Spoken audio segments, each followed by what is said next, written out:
International Criminal Court is now in session. L'audience de la Cour pénale internationale est ouverte. Please be seated. Vous y sois.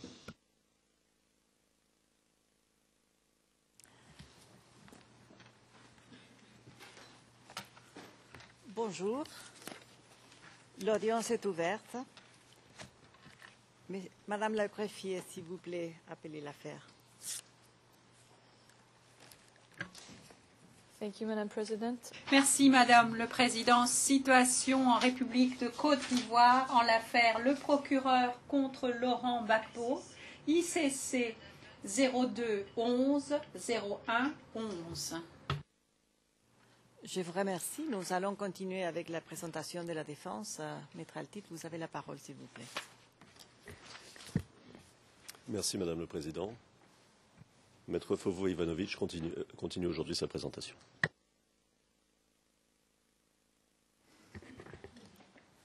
Madame le Président, Madame, Monsieur les juges, nous avons commencé hier à expliquer la situation à Abobo.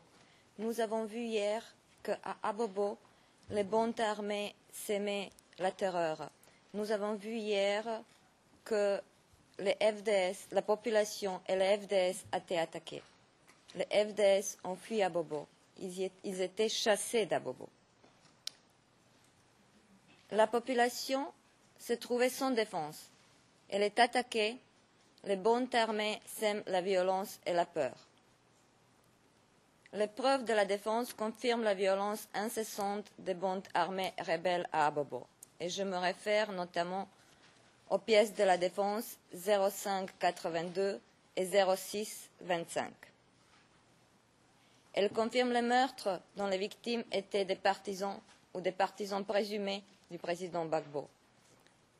Document de la défense 0782, page 0788, 0789, document 1273, page 1283 et 1285, document 2371, page 2377 et la vidéo 1024. Tout un village, Anonkouakouté, peuplé principalement par la population ébriée, a été attaqué et les gens étaient forcés à quitter leur maison.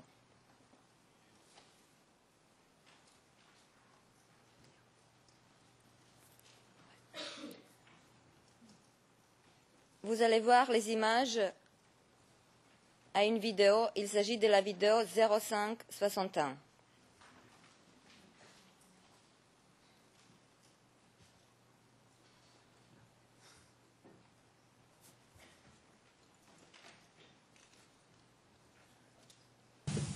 Par milliers, les rescapés du village d'Anonkouakouté dans la commune d'Abobo ont fui leurs maisons et biens détruits lors de la barbarie subie ce dimanche 6 mars 2011.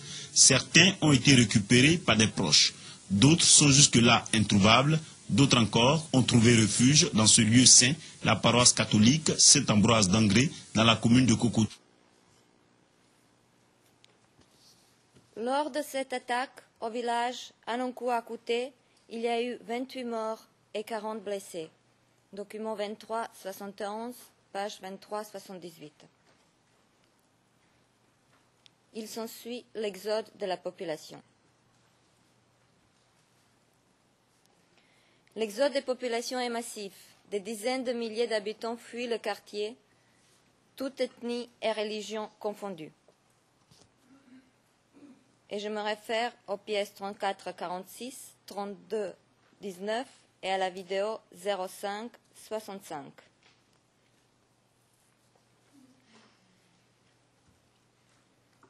Au début de l'année 2011, Abobo est sous le contrôle des bandes armées.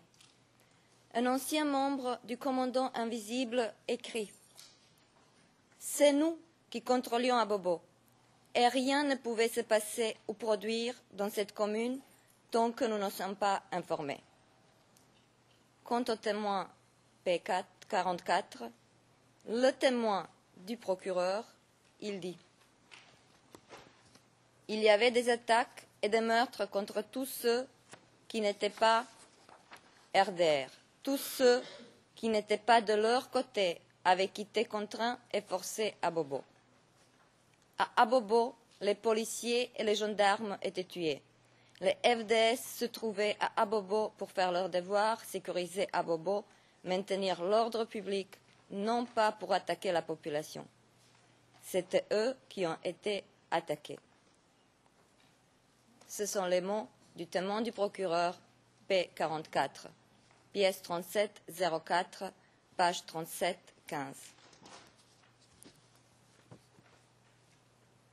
Le document 0025-0056 confirme que RDR a mis en place une cellule de déstabilisation. Ce document nous montre à la page 0057 que le mot d'ordre de cette cellule de déstabilisation était organisé casse, tuerie, incendie.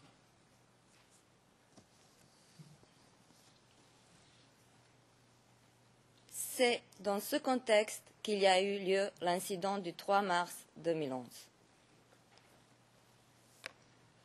Dans le paragraphe 54 du DCC, le procureur décrit une marche pacifique des femmes. Bien entendu, on n'a obtenu aucun élément sur l'origine de cette marche. Or, cette manifestation des femmes n'avait rien d'une manifestation spontanée. Elle était organisée à l'hôtel Golf. Pièces 0255, 0256 et 0472. L'ancien membre du commandant invisible affirme: tout a été sous les ordres de Draman. Draman, c'est-à-dire Alassane Draman Ouattara. Pièce 2381, page 2395. La marche n'a jamais été annoncée aux autorités ivoiriennes. Pièce 1396, page 1401. Également P156, 0028, 0219, page 0221. Or, la loi ivoirienne exige que les manifestations de ce type soient annoncées. Les autorités ivoiriennes, et donc les forces de l'ordre et l'armée, n'étaient pas prévenues de l'existence de cette manifestation. P9, 0011, 05 56, 05 65. Le procureur se contente de relater la version des faits largement diffusée par les médias anti-Gbagbo, qui disait que les forces gouvernementales ont tiré sur les femmes en tuant 7 femmes. Mais est-ce la vérité? Un article rappelle que les hommes d'Alassane Ouattara n'hésitaient pas, quand ils étaient en difficulté, à faire des actes abominables pour en faire porter la responsabilité à Laurent Gbagbo, et met en garde contre la précipitation et les accusations faciles. Document 0264. La vidéo qui montre l'événement laisse aussi quelques doutes sur la réalité de l'événement. Comment expliquer cette scène, dont déjà le procureur nous a parlé, où une femme qui aurait été touchée mortellement se relève soudainement avant qu'une main la repousse pour qu'elle se recouche? Il s'agit de la vidéo 0003 0716.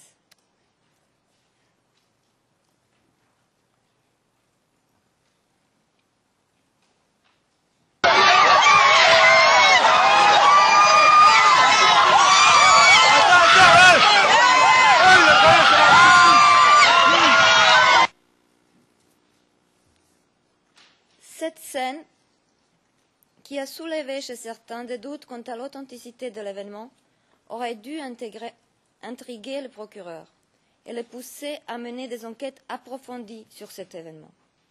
Or, il ne l'a pas fait. Mais commençons par la nature de cette marche. Était-ce vraiment une marche pacifique? Le 17 janvier 2013, le procureur a transmis à la défense certains documents, et notamment des vidéos et des photos qui auraient été prises lors de cette marche. Regardons ces preuves. 0021 40 83, la photo 0021 40 84, la photo 0021 40 85.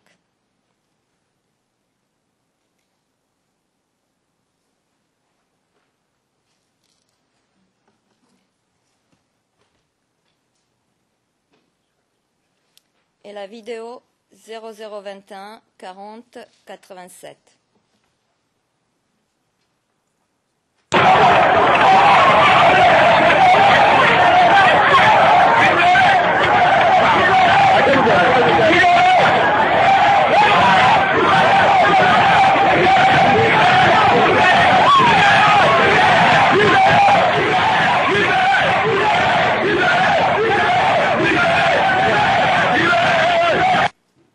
Excusez-moi d'intervenir.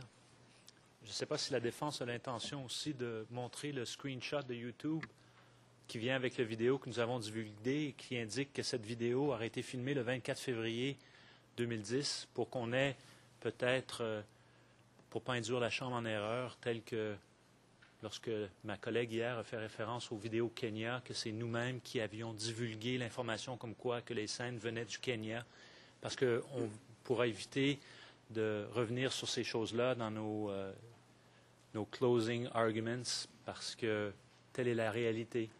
Cette vidéo a été filmée le 24 février 2011. Merci. Je vous remercie. Vous pouvez clarifier ce point-ci. Tout à fait, Madame la Présidente. J'ai abordé hier le point de la divulgation qu'on a reçu ce dernier temps par le bureau du bureau du procureur. Et effectivement, j'ai voulu parler justement dans ce cadre-là et dans cette optique-là. Mais je vais clarifier maintenant ce point absolument. Donc nous avons reçu cette vidéo-là qu'on vient de voir, avec les photos qu'on vient de voir, le 17 janvier cette année, parmi 900 documents qui nous ont été communiqués en application de la règle 77. Donc pas comme un élément à décharge, selon l'application de la règle 77, avec un courriel qui indique que cette marche-là, que ces photos-là et ces images-là étaient filmées lors de la marche du 3 mars 2011. Le 18 février, effectivement, à la veille de cette audience, nous avons reçu cette fois-ci un document à décharge, communiqué comme un document à décharge, la même vidéo avec l'indication provenant de l'Internet que la marche aurait été filmée le 24 février 2011. Cela dit, nous avons reçu beaucoup trop tard cette information pour pouvoir la vérifier. Cela dit, il faut dire aussi que nous avons vérifié sur l'Internet. Effectivement, l'Internet indique que la marche aurait eu lieu le 24 février, mais aussi que cette vidéo-là était placée sur l'Internet bizarrement le 3 mars 2011. Alors là, il y a deux questions. D'abord, on n'a jamais entendu parler d'une marche RHDP le 24 février 2011. Ça, c'est la première. Et la deuxième, c'est comment ça se fait que cette vidéo, qui se trouve sur l'Internet depuis 3 mars 2011, ne nous a été communiquée de cette source-là que le 18 février 2013. Mais en tout cas, Madame le Président, Madame, Messieurs le juge, je vous aurai informé de cette vidéo qu'on a reçue le 18 février, même sans intervention de Monsieur le procureur, c'était prévu.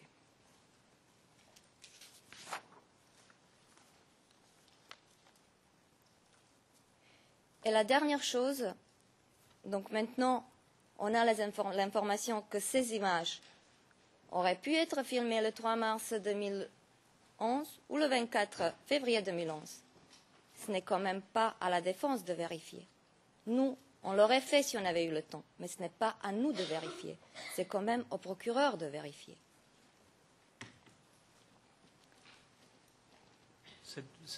Cette vidéo, je m'excuse d'interrompre, elle a été divulguée sous un autre IRN, exactement la même vidéo, au mois de mai 2012. Mai 2012. L'accusation, comme tout le monde peut le faire, va sur Internet. Ce sont ce qu'on appelle en anglais des open source, donc des des documents publics et il s'avère que des fois, on trouve certaines choses qui n'ont pas été vues précédemment et qui n'ont pas attiré l'attention. Mais cette vidéo, dans un premier temps, a été divulguée au mois de mai 2012 et c'est fait effectivement tout récemment qu'on s'est rendu compte que les informations sur Internet fixaient dans le temps à un incident du 24 février qui aurait été posté sur Internet le 3 mars 2011.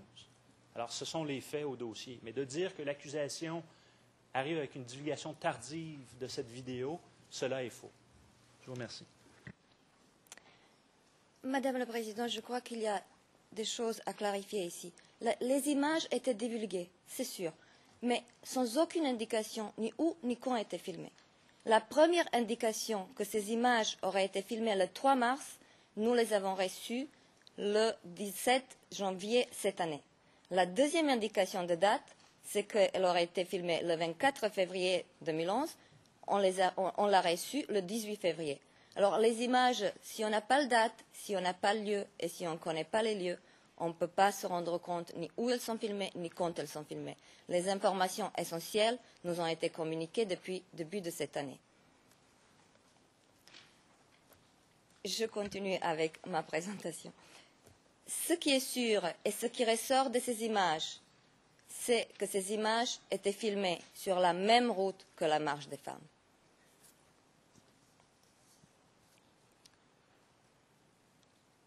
Selon les allégations du procureur, des forces pro-Gbagbo sont arrivées à bord de véhicules blindés, dont un char aux couleurs de l'armée, et ont ouvert le feu sur la foule.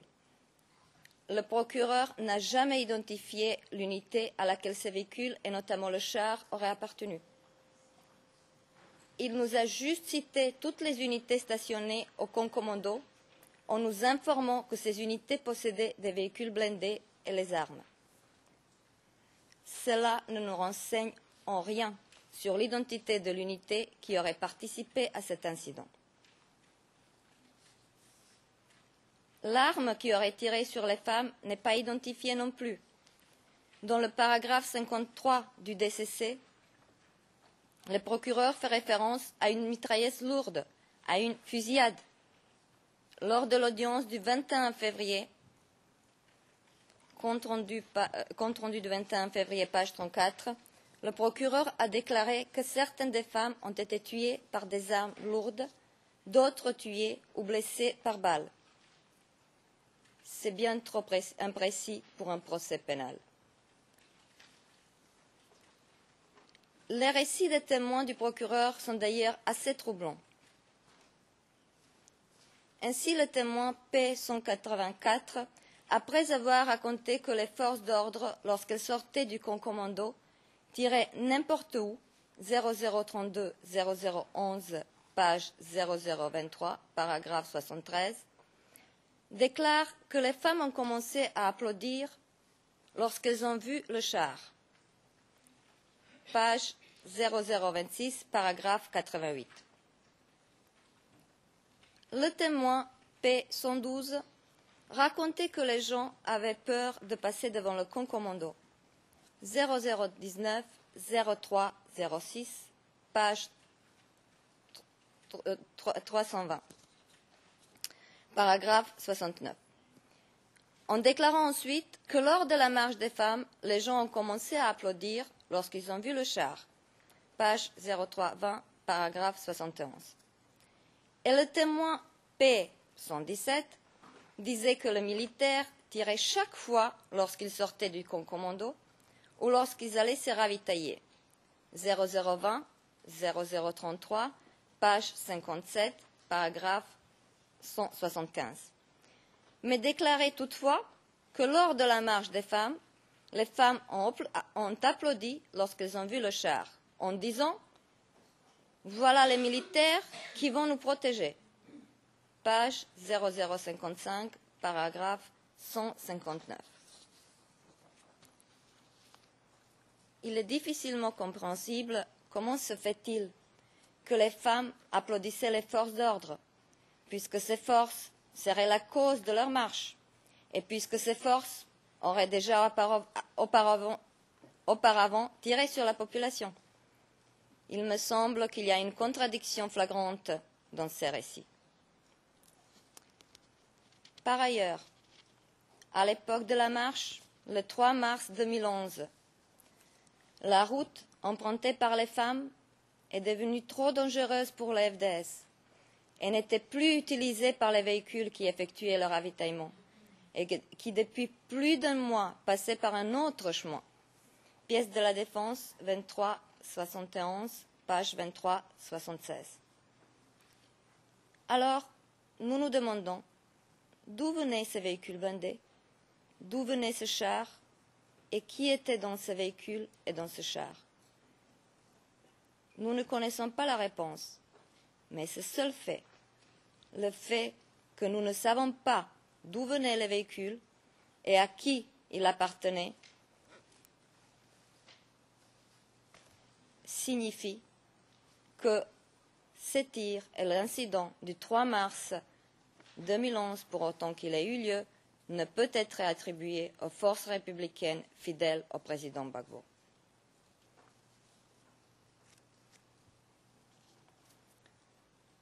Les victimes, leur enterrement et les événements qui se sont suivis à l'hôpital.